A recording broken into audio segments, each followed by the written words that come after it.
பல நேரங்கள்ல நம்ம முன்னேறலான்னு ஒரு முடிவு எடுத்து முதல் ஸ்டெப்பை எடுத்து வைக்கும்போது திடீர்னு பல தடங்கல்கள் வரும். இவ்வளோ நாளா அந்த பிரச்சனைகள்லாம் எங்கடா இருந்துச்சுங்கிற மாதிரி வரிசை கட்டி நிற்கும். சோம்பேறித்தனம், கம்ஃபர்ட் ஜோன், பயம், இப்படி ஏகப்பட்ட சாக்கு போக்குகளை தள்ளி வச்சுட்டு நானே இப்பதான் வாழ்க்கையில உருப்பிட்டுறலான்னு யோசிக்கிறேன். இப்பன்னு பார்த்தா அந்த பிரச்சனைகள்லாம் வரணும்னு கவலைப்படுறீங்களா?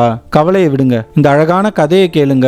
நீங்களும் உங்க லைஃப்ல ஈஸியா ஜெயிச்சிடலான்னு ஒரு நம்பிக்கை வரும். அது ஒரு அழகான காடு. அந்த காட்டோட மைய பகுதியில நிறை மாசத்துல ஒரு மான் பிரசவிக்க தயாரான சூழ்நிலையில நிக்குது. தெளிவான ஒரு ஆற்றங்கரையோட புற்கல்ல நின்னுட்டு இருந்த அந்த மான் தன் குட்டியை பிரசவிக்க ஒரு ரம்யமான சூழல் இருப்பதா உணருது. திடீர்னு நொடி பொழுதுல ஒரு மாற்றம் நமக்கு நடக்கிற மாதிரி. மேகங்கள் இருண்டது. தொடர்ந்து வந்த கண்ணை பறிக்கிற மின்னல் கீற்றுகள் அந்த சாயந்தர வேலைய பகல் போல மாத்துச்சு. இடியும் மின்னலும் அடிச்சதுல பக்கத்துல இருந்த ஒரு மரம் பத்தி எரிய காட்டுத்தீ மாதிரியே பரவ ஆரம்பிச்சுது. மானுக்கு ஒரே பயம். இந்த நேரத்திலேயே அதெல்லாம் நடக்கணும்னு ரொம்ப கவலைப்பட ஆரம்பிச்சிருச்சு. திடீர்னு அந்த மானுக்கு தன்னை யாரோ பார்த்துட்டு இருக்கிற மாதிரி ஒரு உணர்வு. இடது பக்கம் பார்த்தா ஒரு வேடன். அவன் கை வில்லுல இருந்த அம்பு மானை குறி வச்சுட்டு இருந்துச்சு. ஐயோ, இது என்னடா கொடுமைன்னு வலது பக்கம் ஓடிடலான்னு நகர்ந்தா அங்க ஒரு சிங்கம் மானை வேட்டையாட தயாரா நிக்குது. ஒரு பக்கம் காட்டுத்தீ, ஒரு பக்கம் வேடன், இன்னொரு பக்கம் சிங்கம். ஆத்துலயும் இறங்கி தப்பிச்சு ஓட முடியாது. சாவை தவிர வேற வழியே இல்லைங்கிற சூழ்நிலை. நம்ம உயிர் சிங்கத்துக்கா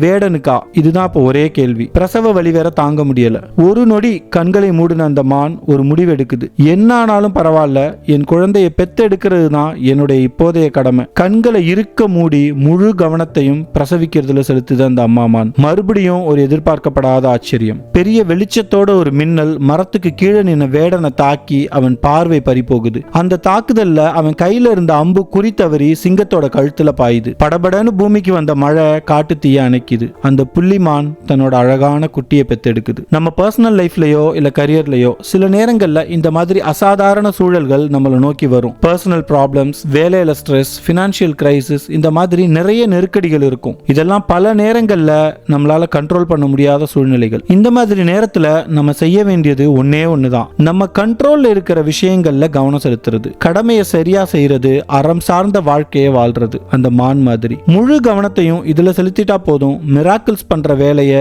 இயற்கையும் பிரபஞ்சமும் பார்த்துக்கும். வாழ்க்கை எப்பவுமே அடுத்த நொடி ஆச்சரியங்களை நிறைய ஒளிச்சு வச்சிருக்கும். உங்க கடமையை தொடர்ந்து செஞ்சா போதும். உங்க வெற்றியை யாராலையும் தடுக்க முடியாது. ஆசைப்பட்ட வாழ்க்கையை சந்தோஷமா வாழ்றது நம்ம உரிமை. அதுக்கான எல்லா தகுதியும் உங்களுக்கு இருக்கு. வாங்க சேர்ந்து ஜெயிக்கலாம்.